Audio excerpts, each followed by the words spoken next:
blotter, microdots, acid, gel tabs, drops, doses, Clinical 25. tabs, LSD.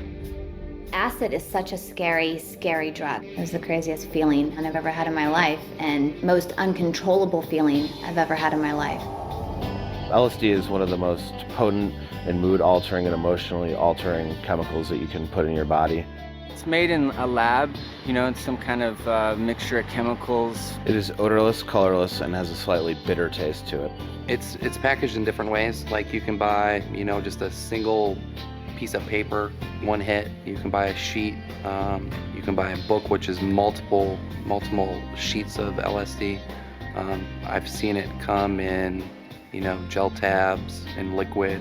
Just the tiniest little bit of it can last for 15 hours, 20 hours, sometimes days on end, depending on how much you take of it. It's so dangerous and so potent, and just sends you off into just a completely different reality. There's a few ways. It's basically liquid, so you can drop it on anything. It's normally taken orally on the tongue. You can use an eyedropper, put it in your eyes. You can put it on paper. You can put it in sugar cubes. I always took it in tabs and like strips. Rip off a little piece of paper and it'll have some kind of pattern on it, and usually like a brand. Little pieces of paper that then you would put on your tongue, and it just sort of like dissolves and it ingests into your body that way. Probably around the age of 12 is the first time I took acid. I was 13 when I first did it. About 14 years old. 15, I'd say. Took it first when I was 16. I was 18. Took it at a rock concert in the middle of about 25,000 people. A girl I had gone to school with, she said, "Hey, look, I have this LSD. Let's skip school and go to a laser light show." One of my friends was like, "Look, I got this. We have this. We have some acid. Guys that I know take it, and it makes you laugh, and it's just another thing to do." So that was it. And they gave us a little piece of paper and told us to put it on our tongue and to suck on it for a minute and then chew it up and swallow it, and that's what we did. And then about 45 minutes later, I thought I lost my mind. It really takes you out of everything that that's real and puts you in this very surrealistic world. Your whole world is distorted to where you can't even tell that you're human anymore, really. You hallucinate, and you think you hear things, you think you see things, and You would see stuff moving, and especially when you're trying to drive or something, stuff going by real fast, see tracers and stuff like that. Trees waving, walls moving, stars just, literally falling out of the sky, people following you, people talking to you. Remember I was in the mirror and I looked at my face, and my whole face was like green with like spots on it, like almost transparent. I kept popping in and out of reality. I didn't know where I was, what I was doing, and how to operate. You could kill yourself. Something might happen while you're taking it. You might not come back. You might be stuck on that trip. You get paranoia coming down off it. You think really horrific things. Your friends hate you, people are talking behind your back. You're not eating, you're not really drinking, and you're just sort of out running around with this chemical in your body for hours. It's like your muscles real tight and your back hurt and your bones hurt. Like somebody snuck in your room and beat you with a ball bat or something. I had a hard time concentrating on anything. It didn't matter what it was. It was just completely beyond my control. I was just like a dead puppet. I got to the point where it was just a part of the social activity where I was taking it and just dreading the next 8 hours. Dreading, okay, I have a lot of work in front of me, to survive again another 8-hour period of where I lose all my senses. I had a glass castle in my room, and I had started to trip so hard that I sat down to look at that glass castle, and in my mind I was in that thing. I ended up in that castle, and I couldn't find my way out of it. We got acid from this guy who was visiting our college, and it was blotter. And basically what I wound up getting was not only LSD, but speed, because there was speed mixed into it. And there was a whole group of us that took that acid that got very sick. I just remember sitting there next to the toilet in a stall on the bathroom floor, just in tears, wondering when it was going to stop. praying to make it just stop. I was in that much pain. I was at a concert and I had bought a sugar cube with liquid acid on it from a guy in the bathroom there. And I'd taken it, gone into the concert, was having a good time. And then all of a sudden, it really kicked in. I got maybe 10, 15 feet and I just sat down in the middle of the concourse area because I couldn't move. I mean, I was scared. And I sat down and I didn't move for probably an hour and a half, 2 hours, because the whole world was just a blur around me. I was at a party one time, I think I was about 15 years old, and this guy had taken 2 hits of acid and he never came back. Like, they literally had to put him into a psych ward because he never came back. Me and my friend, we had took some LSD one night, and I don't know, we took 5 or 6 hits apiece, and we was both way out there, and I had a sheet where I was selling his acid, which is 500 hits, and he got wild and bit into the corner, and bit the whole corner out. Must have been 30 or 40 hits. Well, he went crazy, and they put him in a hospital, and I went to see him and stuff, and nobody could talk to him. Every time you asked him a question, he'd sing a song out of a rock and roll verse. This has been 20 years ago, and still to this day, he's not right. He's not the same person. I mean, I haven't taken acid in 7 years, and I still feel these effects from time to time where I'm totally spaced out, or in a fog, or ill at ease, unable to concentrate, or things seem superficial. You haven't done a drug in years, and next thing you know, you're like driving down the street and you feel like nothing's real. You feel like you're actually on acid again, and all of a sudden you're seeing stuff, the same stuff you used to see, the same unrealistic things that you know aren't there, the same hallucinations. Once at work too, I was helping out with like this this photographer guy, and we were like have this whole band, this like very famous band, and we're shooting them. And then he said something like, "Can you hit the light?" I mean, I don't even know what happened. I just remember I hit the light, and the next thing I know, I'm like laying on the floor, and everybody's looking at me. It's taken me years after it just to undo the damage. So LSD just takes you backwards. It closes doors for you. It just affects your life. If you think that LSD is going to expand your mind and give you new insight on things and give you a different outlook on life, it doesn't quite do that. It literally cooks your brain. It alters your senses, but in a very harmful way. It's complete trickery. If someone asked me, should I take the drug, I would tell them it's your decision, because everything that you do is going to be your decision. But I would definitely not recommend doing it. Talk to some people that have been in your shoes before. It's nowhere but down. It creates the worst effect on you as a person than any of the other drugs. I've never had, it's bad. I can't really, it's hard to put into words what it does to you, but it's horrible. I mean, it's horrible. Every time that you take that drug, it's like playing Russian roulette with your life, because you never know if you're gonna make it out okay.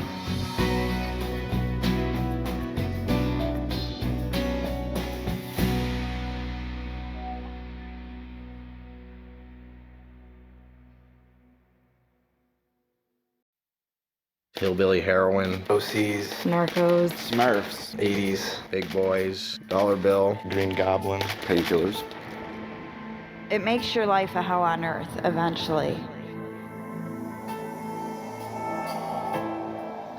Painkillers are derived from opium. They're used for medical purposes. They're a manufactured substance. They're like a synthetic heroin. It's basically as powerful as heroin, and it will affect your nervous system in the same way. It's a pharmaceutical. It's sold over the counter as a painkiller. It's mostly given to like cancer patients and stuff, and like people who have back surgeries. You know, mainly used for people who are terminally ill to block off your pain receptors. Normally you get them through a doctor. You can also buy them on the streets. It comes in either liquid, like the cough medicine, tablets, or capsules. With the fentanyl, you know, those actually come in a box of what we call the lollipops, because they actually look kind of like lollipops with a little thing at the end of the stick, and it looks like you're just eating a lollipop. Some of the painkillers are like OxyContin, hydrocodone, Loratabs, Percocets, Vicodin. There's like different milligram forms. It starts out, I think you can get like 10 milligram pills, 20s, 40s, 80s, and then there's like 160s that are hard to come by. I just took it in pill form. You could take it orally. Just get a straw and just snort it. I used to crush it up and snort it. I progressed to breaking it down into liquid form, using a syringe, tying my arms up and shooting myself up with it.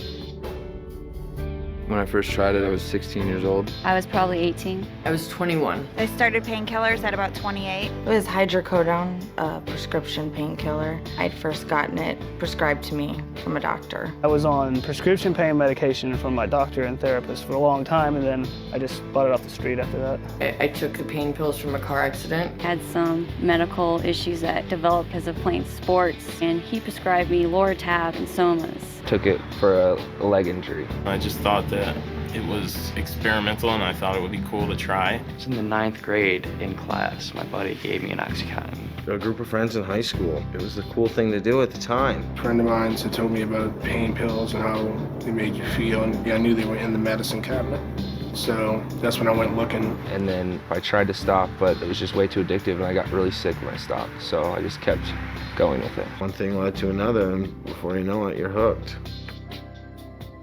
I had no idea they were addictive till the morning I woke up and I was freaking out because I didn't have anything. It clicked in my head that, oh my gosh, this is the physical addiction to it. I'm going through drug withdrawal. It's a pain medication. It takes away your pain. But yet when the medication's gone, you just get all that pain back, whether it be emotionally or physically. It just all comes back tenfold. You start to crave it. You start to need more. Within a week or two, I was taking them morning, afternoon, and night and needed them to function. All of a sudden, after you look at it, you're spending like $300 some odd a day just to get by. You start feeling these awful withdrawal symptoms where you get terribly sick, hot and cold sweats. I would vomit and vomit and vomit for days on end. Don't want to eat, like forcing myself to eat because I knew I had to. It feels like something's coming out of the bones of your body and trying to break out of your skin. Felt like someone was just like shoving knives into my bones. It's like the most horrible thing that you'd ever experience, just feeling like you just got beat up. In your mind, you're completely panicked. You're freaked out. You can't hold a train of thought at all. You can't function. I wasn't even looking for the high anymore. I was just looking to get that feeling gone. I felt like dying. All you're doing is taking it just so that you're not sick. You feel like you'll do anything to get it. 9 times out of 10 you will.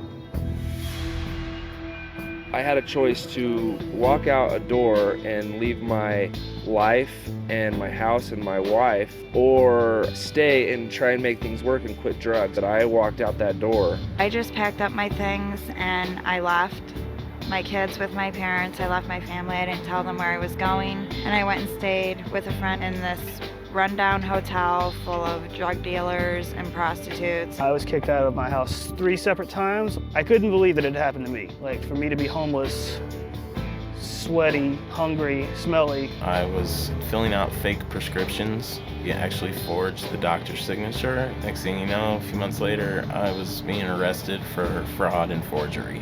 At 20, I was in federal prison for 20 months. And federal prison is no place for anybody to be at 20 years old. I ran into the back of 2 cars. I pulled out of a parking lot, not looking, car hit me. And then I pulled into a parking lot in my apartment complex and just totally crashed into another car. I didn't even see it when I pulled into it. I wasn't worrying about like where I was gonna go the next day, where I was gonna sleep. It was just all about getting high, and that was where my focus was. So I didn't have to face reality, so I didn't have to like look around me and see needles and spoons and blood all over me from shooting up. My daughter seen me passed out on the floor and not being able to wake me up, thinking that I was dead. Woke up 3 days later, covered in my own feces and vomit, to my parents rushing me to the hospital. I OD'd. I just woke up on the floor with some huge man, I didn't even know who he was, standing on top of me, hitting me on the chest, telling me to breathe. I woke up in the hospital with a tube down my throat. I was handcuffed to the bed, and I'm thinking to myself, what am I doing here? My dad had come to visit me. It's the first time I ever saw him cry, and that's when it really hit me, is not only what am I doing to myself, but what am I doing to my family? Destroyed my family. I mean, they love me and their family, and blood is thicker than water, but they can only take so much. It ripped my parents up. Like, they didn't, some nights I'd stay out and not call. They didn't know where I was at. I wouldn't accept their phone calls. I wouldn't go to Christmas. I wouldn't go to birthdays. I wouldn't go to family dinners. And I turned into someone who was just had no emotion, that was just almost seemed like they're dead all the time. At first, it's like it's okay to do. It's from a doctor, it's safe. No one told me that it was really addictive. No one told me about the side effects. No one told me anything. They just said this will take away your pain. They're little small, round, colorful pills that look so harmless when really it's just a death sentence. It sucks. When you're doing it, sometimes it feels good because you got a couple laughs with some close friends, but those laughs turn to tears very quickly. You lose track of your dreams and your goals, things that you wanted to accomplish and you want to do in your life. The only thing that's important is the drug, and then before you know it, you wake up 10 years later and you see all the time that you had wasted. It's definitely not worth it. It's only going to take you down. It's never going to take you up.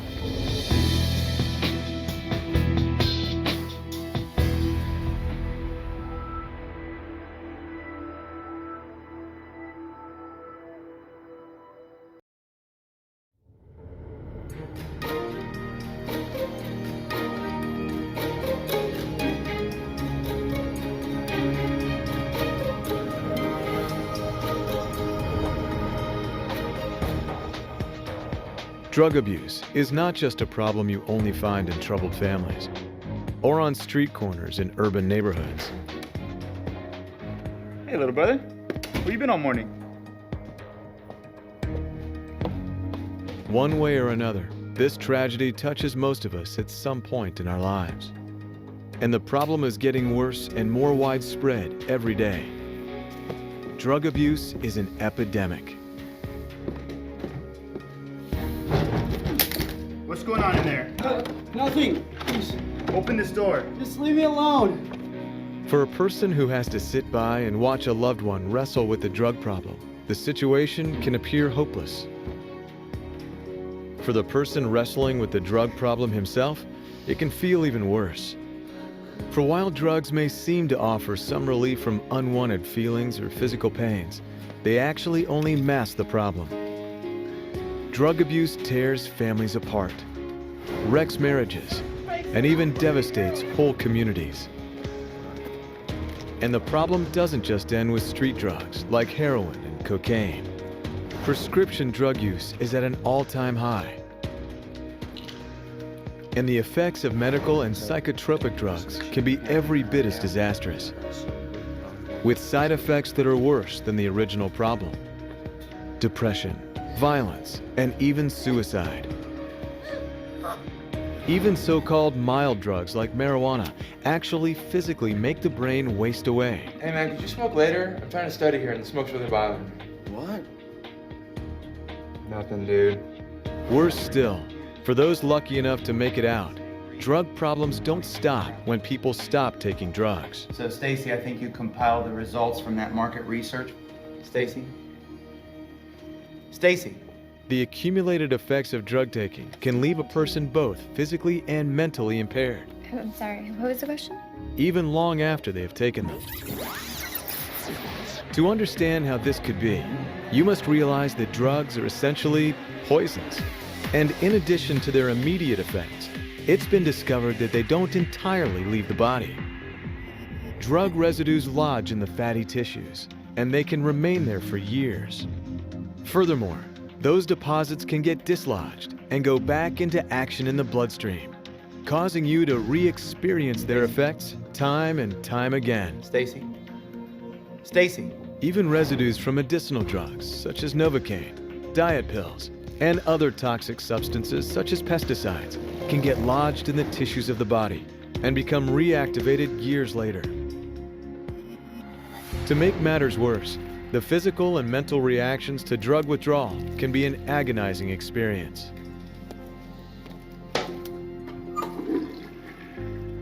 Fortunately, Scientology contains effective programs which address the real source of the problem. What do you want? Can you help me? To begin, there are very effective tools that can be used to help someone you know withdraw safely from drugs. For example, you'll learn some simple yet very therapeutic drills that will help a person direct his attention off of himself and onto the people and things in his environment. These, combined with specific nutritional supplements, will ease the symptoms and make their drug withdrawal possible with the minimum of discomfort. Once that has been achieved, Scientology organizations offer a purification program, an effective method to cleanse the body of these unwanted substances. It's a well-supervised routine of exercise, sauna, and nutrition done on a precise personal schedule. Over the course of the program, the chemical residues in the body are broken up, released from the fatty tissues, and flushed out of the body through the pores.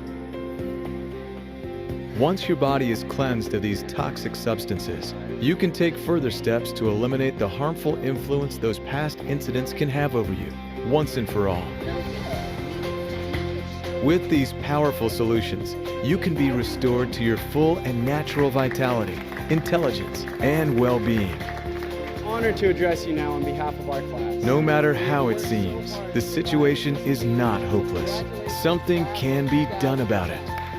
Anyone can be helped to free themselves from the harmful effects of drugs. And the result is a fresh new beginning, a new chance, a new life.